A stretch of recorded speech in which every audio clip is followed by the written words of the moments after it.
تعالى في كلامه القديم والفرقان المجيد. أعوذ بالله من الشيطان الرجيم. بسم الله الرحمن الرحيم.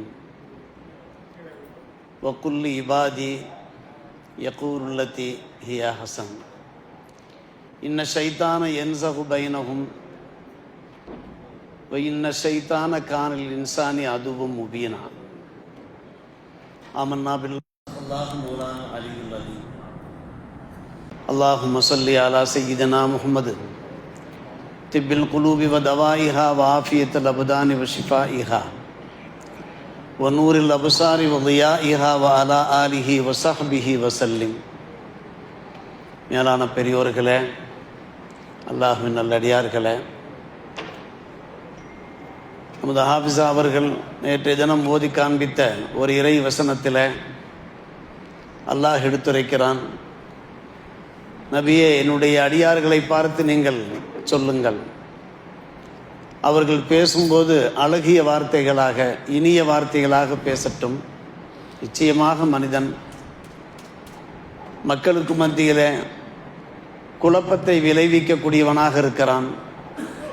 மனிதனுக்கு நிச்சயமாக மனிதன் ஷைத்தான் பகிரங்க விரோதியாக இருக்கிறான் என்று நீங்கள் சொல்லிவிடுங்கள் என்று பெருமானார் ரசூலே கரீம் ஸல்லல்லாஹு அலைஹி வஸல்லம் அவர்களை பார்த்து அல்லாஹ் பேசுகிறான். நாம் எதை பேசணும் என்றாலும் அழகான வார்த்தைகளை கொண்டு பேச வேண்டும். மக்களுடைய மனம் வேதனைப்படுகின்ற வார்த்தைகளை நாம் பயன்படுத்தக்கூடாது.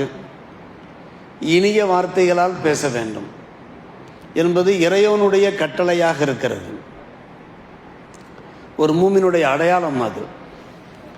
ஒரு நல்ல மூமினுடைய பேச்சு இருக்கிறதே, அவருடைய அணுகுமுறை இருக்கிறதே, அவருடைய செயல்பாடு இருக்கிறதே, எப்போதும் மென்மையானதாக, நடுநிலையானதாக, இனிமையானதாகத்தான் இருக்கும். நாம் நம்முடைய பேச்சுக்களை அப்படித்தான் அமைத்து கொள்ள வேண்டும். நம்மிடத்தில் சில பேர் முரட்டுத்தனமாக நடந்து கொண்டாலும் கூட, கடினமாக நடந்து கொண்டாலும் கூட, நாம் எந்த அளவுக்கு மென்மையை கடைபிடிக்க முடியுமோ கடைபிடிக்க வேண்டும். நம்முடைய பேச்சுக்கள் வரையறுக்கப்பட வேண்டும். என்ன காரணம் என்றால், நம்முடைய பேச்சுக்கள் இருக்கின்றனவே, அது அல்லாஹுவை சென்று அடைந்தவாறு இருக்கிறது. நல்ல பேச்சுக்களாக இருக்குமானால் அல்லாஹ் ரப்புல் ஆலமீன் கூறுகிற போது, அலம் தர கைஃப லரபல்லாஹு மஸலன் கலிமத்தன் தய்யிபத்தன் கஷஜரத்தின் தய்யிபத்தின் அசுலுஹா சாபித்துன் ஃபரூஹா ஃபிஸ்ஸமா என்று பேசுகிறான். அழகிய கலிமாவுக்கு, பேச்சுக்கு அல்லாஹ் உதாரணம் காட்டுகிற போது மனம் கமழும் மரத்தை போன்று என்று கூறுகிறான். இந்த கலிமா தையிபா என்றால் நம் அறிந்த ஒரு விஷயம் தானா, இலாஹ இல்லல்லாஹ் என்கிற கலிமா. மற்றொரு வசனத்தில் அல்லாஹ் ரப்புல் ஆலமீன் பேசுகிற போது, இலைஹி யஸ்அதுல் கலிமு தையிபு வல் அமலு சாலிஹு எருஃபவுஹு என்று கூறுகிறான். நாம் பேசுகின்ற நல்ல பேச்சுக்கள் உடனடியாக அல்லாஹ்வை சென்று அடைகின்றன. அதற்கு தக்கவாறு நாம் அமல் செய்தோம் என்றால் அந்த அமல் நம்முடைய பேச்சுக்களை அப்படியே புஷ் பண்ணி மேலே அல்லாஹ்வுடைய சமூகம் கொண்டு போய் சேர்க்கின்றன என்று அல்லாஹ் சொல்லுகிறான். நம்முடைய வாயை அல்லாஹ் அப்படித்தான் படைத்திருக்கிறான். எதை வேண்டுமானாலும் பேசலாம், எப்படி வேண்டுமானாலும் பேசலாம் என்கிற முறையிலே நாம் பேசக்கூடாது என்பதற்காக உதடுகளை அல்லாஹ் படைத்தான், பற்களை அல்லாஹ் அமைத்தான். பற்களுக்கு உள்ளே அல்லாஹ் அந்த நாக்கை அமைத்திருக்கிறான். இத்தனை பாதுகாப்போடு அல்லாஹ் அந்த நாவை அமைத்திருக்கிற காரணமே நாம் நாவடக்கி பேச வேண்டும் என்பதற்காக வேண்டியதான். எனவே அன்பு சகோதரர்களே, எந்த ஒரு காலகட்டத்திலையுமே தடித்தனமான வார்த்தைகளை நாம் உபயோகிக்கக்கூடாது, அருவருப்பான வார்த்தைகளை நாம் பேசக்கூடாது, ஆபாசமான பேச்சுக்களையும் பேசக்கூடாது. பெருமானார் ரசூலே கரீம் ஸல்லல்லாஹு அலைஹி வஸல்லம் அவர்களை பற்றி அடையாளப்படுத்தும் போது, அவர்கள் ஒரு லஆனாக இல்லை, அடுத்தவரை சபிப்பவராக இல்லை, வலா ஃபஹாஷா, அருவருப்பான பேச்சை பேசக்கூடியவர்களாக இல்லை என்று அறிமுகப்படுத்துகிறார்கள். பெருமானார் ரசூலே கரீம் ஸல்லல்லாஹு அலைஹி வஸல்லம் நாவிலிருந்து அபத்தமான, அருவருப்பான, அசிங்கத்தனமான வார்த்தைகள் வெளிவரவே செய்யாது. இது ஒரு மூமினுடைய அடையாளமாக இருக்கிறது. அன்பான பெருமக்களை, நாம் பணத்தால் தான் தர்மம் செய்ய முடியும் என்பதல்ல, சில நற்காரியங்கள் மூலமாகவும் நாம் தர்மம் செய்ய முடியும். நம்முடைய உடம்பில் ஒவ்வொரு மூட்டும் செயல்பட்டு கொண்டிருக்கிறதல்லவா, வளைந்து கொண்டிருக்கிறது, இயங்கி கொண்டிருக்கிறதல்லவா, அதற்கெல்லாம் நாம் சதக்கா தர வேண்டியிருக்கிறது. பெருமானார் ரசூலே கரீம் ஸல்லல்லாஹு அலைஹி வஸல்லம் சொன்னார்கள், பணத்தை வாரி கொடுத்துத்தான் சதக்கா தர வேண்டும் என்பதல்ல, அதுவும் ஒரு உயர்ந்த சதக்கா தான். நீங்கள் இருவருக்கும் மத்தியிலே மத்தியஸ்தம் செய்தீர்கள் என்றால் அதுவும் ஒரு தர்மம். ஒருவரை உங்களுடைய வாகனத்தில் ஏற்றி சென்றீர்கள் என்றால் அதுவும் ஒரு தர்மம். பெருமானார் ரசூலே கரீம் ஸல்லல்லாஹு அலைஹி வஸல்லம் நல்வாக்கு. ஒருவருடைய லக்கேஜை எடுத்து சென்று அவரிடத்திலே ஒப்படைத்தீர்கள் என்றால் அதுவும் ஒரு தர்மம். அதே போன்று தொழுகைக்காக நீங்கள் புறப்பட்டு வருகிற போது நீங்கள் எடுத்து வைக்கின்ற ஒவ்வொரு எட்டும் ஒரு தர்மம். வருகின்ற வழியிலே, செல்கின்ற பாதையிலே இடர்பொருள்கள், நோவினை தருகின்ற பொருள்கள் இருக்குமானால் அதை அகற்றுவதும் கூட ஒரு தர்மம் என்று சொன்ன பெருமானார் ரசூலே கரீம் ஸல்லல்லாஹு அலைஹி வஸல்லம் அவர்கள் வல் கலிமத்து தையிபத்து சதக்கா என்றார்கள். இனிய வார்த்தைகள் நீங்கள் பேசினீர்கள் என்றால் அதுவும் கூட ஒரு தர்மம் என்று சொன்னார்கள். உங்கள் வாயிலிருந்து வரக்கூடிய அந்த வார்த்தைகள் ஒரு நல்ல வார்த்தைகளாக, அல்லாஹ் ரசூலுக்கு பொருத்தமான வார்த்தைகளாக இருக்குமானால் தர்மம் செய்த பலனை பெறுவோம், நன்மையை பெறுவோம் என்கிறார்கள் பெருமானார் ரசூலே கரீம் ஸல்லல்லாஹு அலைஹி வஸல்லம். யோசித்து பார்க்கிறோம், குர்ஆனிலே நிறைய வசனங்கள், ஹதீஸிலே நிறைய பொன்னுரைகள், நல்லுரைகள் இடம்பெற்றிருப்பதை நாம் பார்க்கிறோம். இத்தக்கும் நார வலவு பிஷிக்கி தம்ரா, நீங்கள் உங்களை நரகத்திலிருந்து காப்பாற்றிக் கொள்ளுங்கள், ஒரு பேரித்த மரத்தினுடைய ஒரு துண்டை கொடுத்தாகிலும் என்று சொன்ன பெருமானார் இல்லம் தஜித், அது கூட உங்களிடத்தில் இல்லாவிட்டால், ஒரு ஏழையாக இருக்கிறார், வறுமையில் இருக்கிறார், அவரால் ஒரு பேரிச்ச மரத்தினுடைய ஒரு பகுதியை கூட தர்மம் செய்ய முடியாத சக்தியற்றவராக இருந்தார் என்றால் பபி கலிமத்தின் தையிபா, நல்ல வார்த்தை பேசுங்கள், அதன் மூலமாகவும் நீங்கள் உங்களை நரகத்திலிருந்து காப்பாற்றிக் கொள்ள முடியும் என்கிறார்கள்.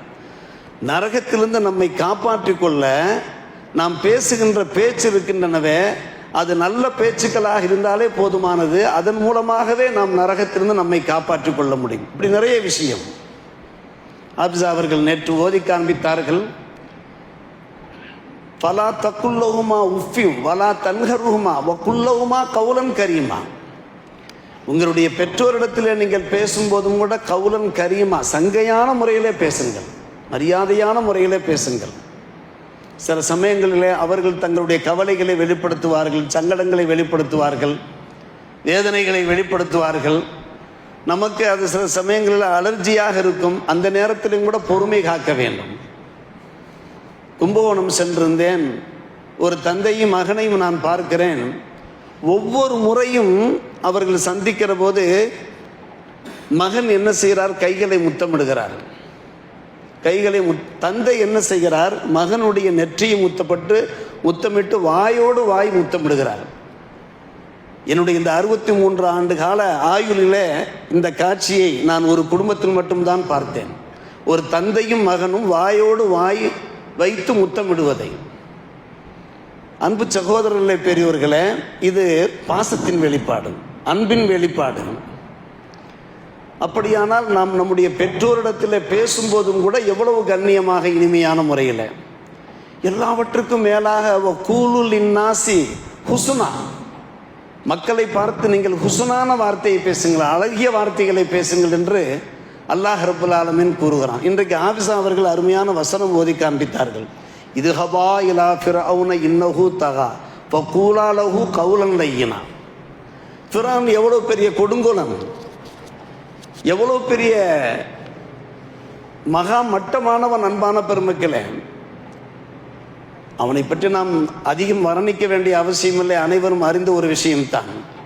நபி மூசா ஹாரூன் அலைஹிஸ்ஸலாமை பார்த்து அல்லாஹ் சொல்லுகிறான், நீங்கள் அவரிடத்தில் செல்லுங்கள், உன் வரம் மீறி நடந்து கொண்டிருக்கிறான், ஆனால் பேசும்போது நீங்கள் அவனிடத்தில் மென்மையாக பேசுங்கள், முரட்டுத்தனமாக பேசிவிடாதீர்கள். அவர் ஒரு கொடுங்கோலராக இருக்கலாம். எப்படிப்பட்ட ஒரு கொடுங்கோலர்? ஆண் மக்களை எல்லாம் கொன்று குவித்தவர், தன்னுடைய நாட்டிலே உள்ள அந்த இஸ்ரவேலர்களை அடிமைகளாக ஆக்கி இம்சைப்படுத்தியவர். இப்படி பல்வேறுபட்ட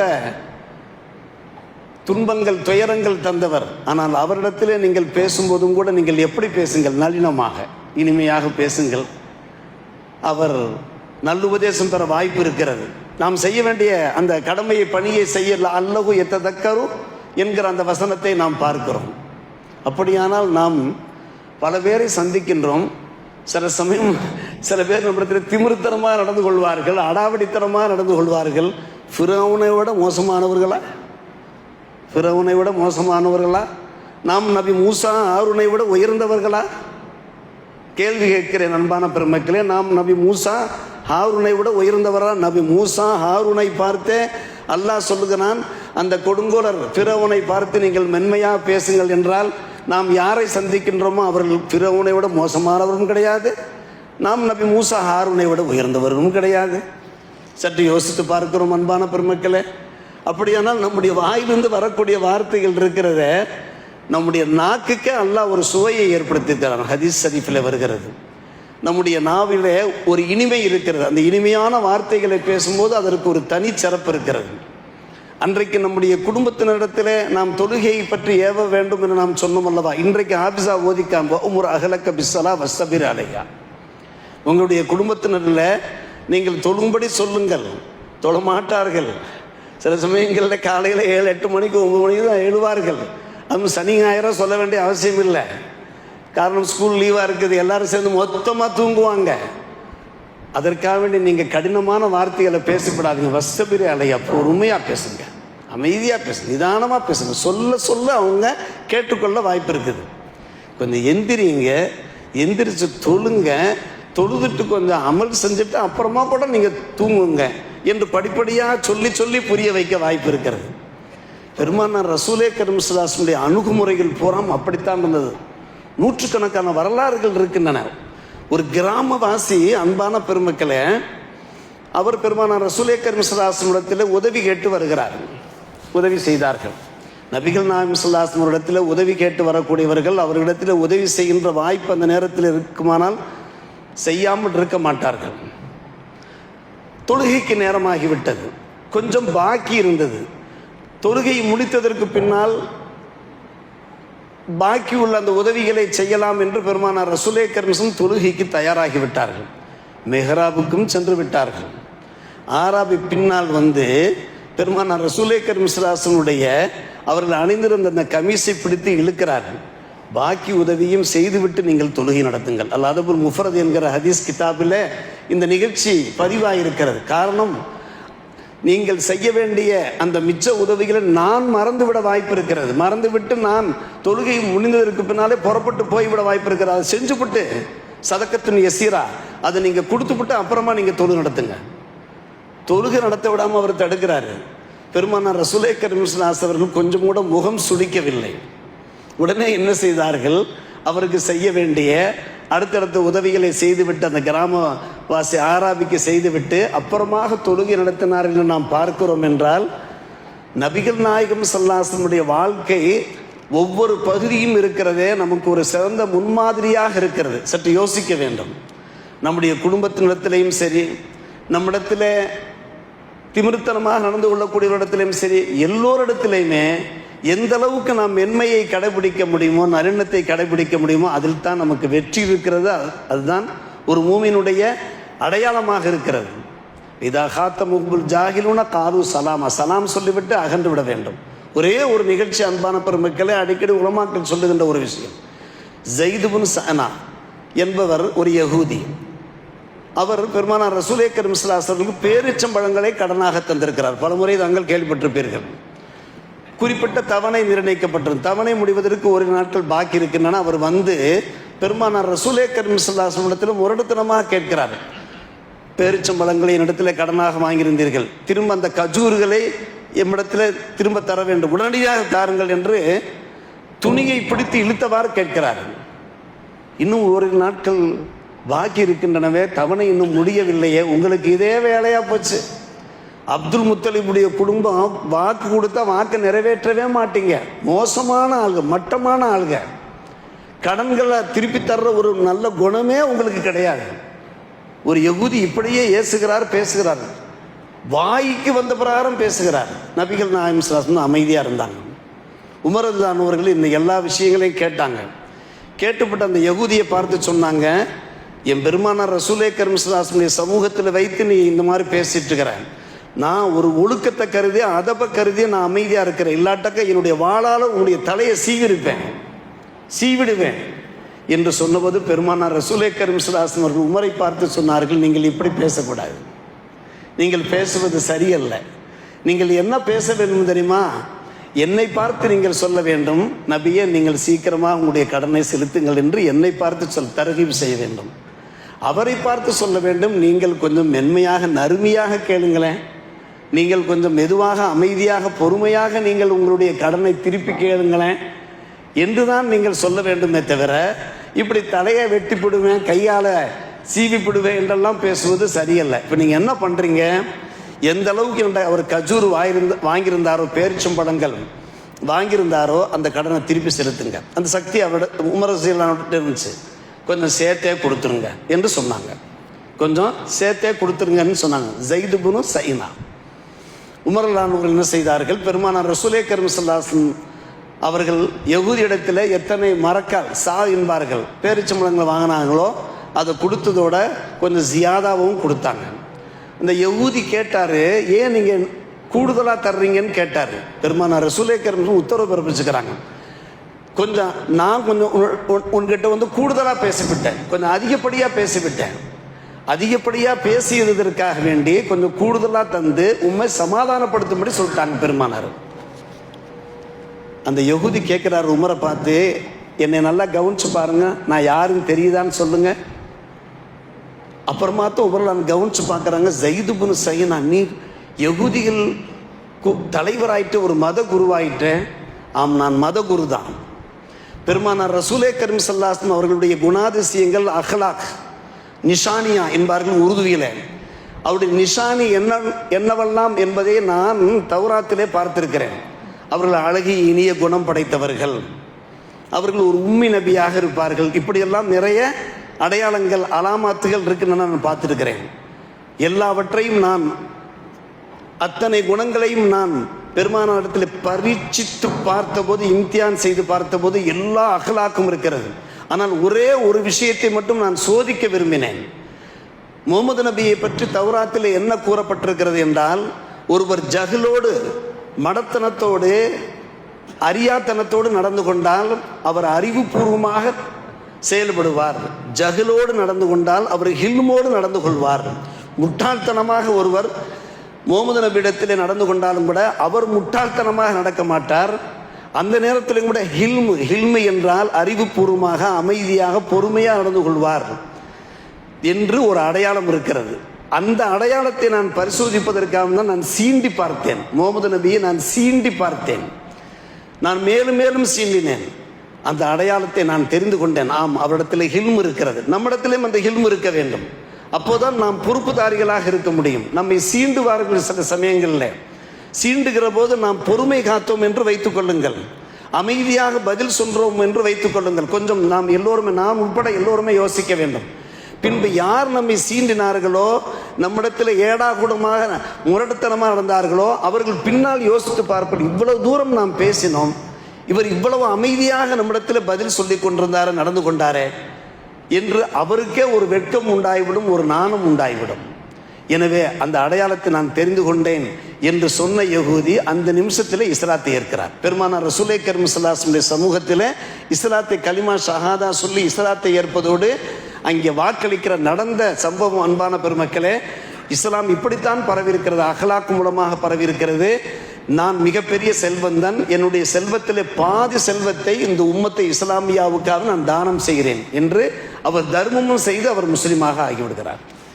இது எதனுடைய ஒரு பயன்பாடு என்று கேட்டால், பெருமானார் ரசூலே கரீம் ஸல்லல்லாஹு அலைஹி வஸல்லம் அந்த மென்மையான பேச்சுக்கள், மென்மையான அணுகுமுறைகள், இதற்குத்தான் இத்தனை வசனங்கள் குர்ஆனில் கூலு லின்னாஸி ஹுஸ்னா வ குல்லி இபாதி யகூல்லதி அஹ்சன் இலை யஸாதுல் கலிமு தய்யிபு வல் அமலு சாலி எருஃபூஹு. நாம் பேசுகின்ற நல்ல பேச்சுக்கள்லாம் அல்லாஹ்வுடைய சமூகம் சென்று சேருகின்றன. எத்தனை விஷயங்கள். எனவே நாம் நம்மை இஸ்லாஹ் செய்து கொள்ள வேண்டும். நம்மிடத்தில் யார் தாறுமாறாக நடந்து கொண்டாலும் கூட நாம் அப்படி தாறுமாறாக நடந்து கொள்ளக்கூடாது, பேசக்கூடாது. மென்மையோடு பேசினோம் என்றால் கண்டிப்பாக அந்த சமுதாய சௌஜன்யம் என்பது அது நிலைத்திருக்கும், அது பசுமையானதாக இருக்கும். அல்லாஹ் அத்தகைய பாக்கியங்களை உலகம் பூராவும் தந்தர் புரிவானாக. வாஹிர் தாவானா அல்ஹம்துலில்லாஹி ரப்பில் ஆலமீன்.